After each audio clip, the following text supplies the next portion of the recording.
massage therapy. Over. Sobrang ano. Alam nyo ba, mag-isa lang ako pumunta dito. Sabi ng asawa ko, saan ka pupunta? Hindi ko sinabi, basta sa'yo kami pupunta na ako. Kasi alam mo naman, kukontra naman siya.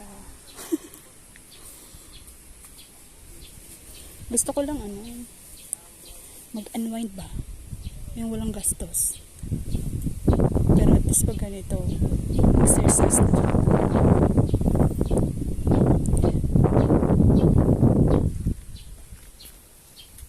Maganda din yung ano, exercise sa katawan.